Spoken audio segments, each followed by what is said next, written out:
Prince Harry's much anticipated appearance on the Graham Norton show was meant to be a lighthearted, engaging sit-down to promote his upcoming docuseries on veterans and mental health. The audience was buzzing, expecting the Duke of Sussex to share candid moments, humorous anecdotes, and perhaps a few royal reflections, with Norton's trademark wit shaping the tone. The show opened as expected. Graham welcomed Harry with warmth. The audience applauded with enthusiasm, and the initial conversation meandered smoothly through topics like Harry's time in the military, his advocacy work, and his move to the US. But things took an unexpected turn when Graham, known for his cheeky humor, made a sharp pivot toward more controversial territory. What followed was a dramatic, escalating confrontation that no one, least of all the producers, had foreseen. The normally composed Harry grew visibly irritated, and within minutes, the tone of the interview shifted from cordial to combative, culminating in Harry being asked to leave the set in a move that stunned the studio audience and viewers worldwide. Early in the interview, everything seemed in line with Harry's usual public appearances. He laughed along with stories from fellow guests, nodded thoughtfully at questions about his mental health work, and even cracked a few jokes about his Californian lifestyle.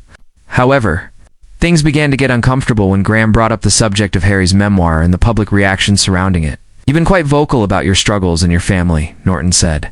"Do you ever worry that the constant exposure undermines your own call for privacy?" The question was loaded, and Harry stiffened slightly. "There's a difference between privacy and control over your narrative," he replied. "I never ask for silence. I ask for fairness." Graham, sensing tension, pushed a little more. "But surely you see the irony, documentaries, books, interviews, all while asking to be left alone." The studio's energy shifted. Harry's jaw tightened, and he responded, "I didn't walk away from my family. I walked away from a system. That's not irony. That's survival." Instead of pivoting, Graham leaned into the tension. "But can it be both? Survival and spectacle?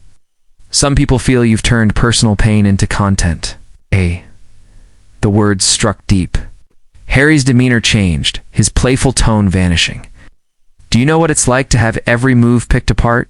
To grieve your mother in front of cameras? To be told how to feel, what to say, who to love?" he said, voice low but firm. "This isn't a show for me. This is my life." The room was dead silent. Graham tried to lighten the moment with a quip. "Well, at least you're not dull," but the damage was done. Harry's face hardened. "You think this is about being interesting?" he asked, incredulous. "I came here in good faith, but if we're just here to recycle the same headlines, then maybe I made a mistake." It was no longer just an awkward moment. It was a full-blown, emotional rupture on live television. The other guest reportedly. Seated alongside, Harry attempted to redirect the conversation with laughter and unrelated anecdotes. But the tension refused to dissolve. Harry's eyes remained locked on Norton, who then asked, "Wouldn't you agree that the institution you left still pays the bills?" It was a jarring statement, and gasps echoed from the audience. Harry leaned forward. "You don't know? The first thing about how I support my family," he said, his voice a controlled burn. "I've worked. I've built partnerships. I've earned what I have. I don't owe that institution anything." Graham responded, "Well, you did benefit from it for decades. That was it." Harry stood up, removed his lapel mic, and placed it on the table. "If this is what your show stands for, I want no part in it," he said. The crew scrambled behind the scenes, unsure if it was a stunt or reality. But the fire in Harry's eyes said everything. It was real, and it was serious. Security and producers quickly huddled off stage, while Graham awkwardly tried to transition the show back to levity. But the moment had already gone viral. Members were tweeting in real time, uploading clips of Harry's outburst, labeling it the most dramatic moment in UK talk show history. Harry was escorted off the set, not because of any physical confrontation, but because the emotional temperature had risen beyond the threshold of salvageability. BBC executives and representatives from Harry's team issued urgent emails to their PR offices. Meanwhile, the show attempted to continue as normal, with the remaining guests visibly shaken. Graham, though visibly unnerved, pressed on with the program, later joking to the audience, "Well, we asked for authenticity, didn't we?" The joke landed flat, the air still thick with discomfort. It was evident to all that the night had gone wildly off script, and that the effects would ripple far beyond the studio walls. Asterisk by the time the episode aired. Edited versions had removed some of the more confrontational moments, but clips from the live taping had already flooded social media. Hashtag Harry walks out, hashtag Graham vs. Harry, and hashtag Royal Showdown trended globally. The public was divided. Some applauded Harry for standing up for himself, calling Norton's questions provocative and invasive. Others felt the prince had overreacted, arguing that public figures must endure uncomfortable questions. Royal commentators jumped into the fray, some claiming the moment confirmed Harry's fragile ego, while others said it exemplified the trauma he still carried from years of being under the monarchy's microscope. The divide was not just about the incident. It was a reflection of a broader, long-simmering debate about media responsibility, royal transparency, and the line between journalistic inquiry and exploitation. Graham Norton's team released a brief statement. "We regret that our conversation with Prince Harry became contentious. We appreciate his time and wish him well in his continued advocacy." Harry's press office, however, delivered a firmer message. Prince Harry entered this appearance intending to foster understanding about issues close to his heart. Unfortunately, the tone of the interview was inconsistent with that goal. He will not be returning for further appearances on the program. It was the kind of firm, closed-door statement rarely issued by Harry's team, signaling how deeply he felt about the encounter. Within 48 hours, talk show hosts across the globe chimed in, some defending Graham's journalistic freedom, others suggesting the line had clearly been crossed. The British press feasted on the drama, spinning it into a referendum on Harry's perceived victimhood and sensitivity, while American media leaned into the emotional toll of trauma being constantly repackaged for public consumption. What made the event so explosive wasn't just the celebrity clash, but what it symbolized.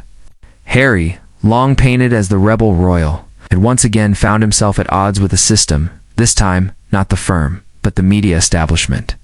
The confrontation peeled back layers of civility and charm that usually coat celebrity interviews, revealing raw nerves and real pain. It brought forth hard questions about the nature of fame in the age of social consciousness. Should celebrities be held accountable for their contradictions? Or are they owed the right to define their own stories without ridicule? For Harry, this wasn't a PR misstep, which an emotional boundary breached. For Graham, it may have been an attempt at edgy journalism gone too far.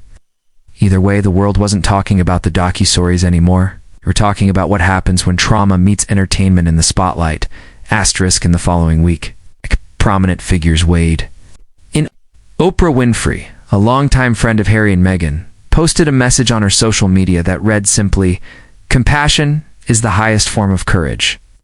Piers Morgan, unsurprisingly, mocked Harry on her and called him an entitled man-child. Trevor Noah commented during The Daily Show, "Maybe stop inviting people on TV to talk about healing if you're going to poke their wounds." The moment transcended pop culture and veered into political and psychological discourse. Therapists, veterans, and trauma experts began dissecting Harry's reaction as a case study in PTSD, media boundaries, and emotional triggers. Harry didn't respond to the media frenzy directly, but was seen days later at a charity event, composed, smiling, and resolutely ignoring the press. It was clear he had no intention of fanning the flames. The message was obvious: walk away, stay quiet, and let the spectacle collapse under its own weight.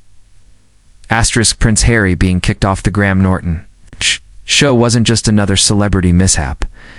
It was a watershed moment in the ongoing saga of how we treat pain as entertainment and expect resilience without limits from public figures. It exposed the dangers of reducing someone's deeply personal journey into fodder for witty banter and ratings. It reminded everyone that even those born into royalty can carry invisible wounds that no crown can protect against.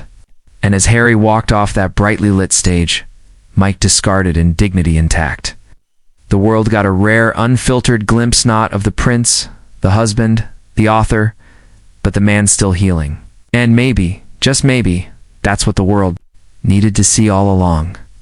Not perfection, not scandal, but a refusal to let one more space twist his truth into a spectacle.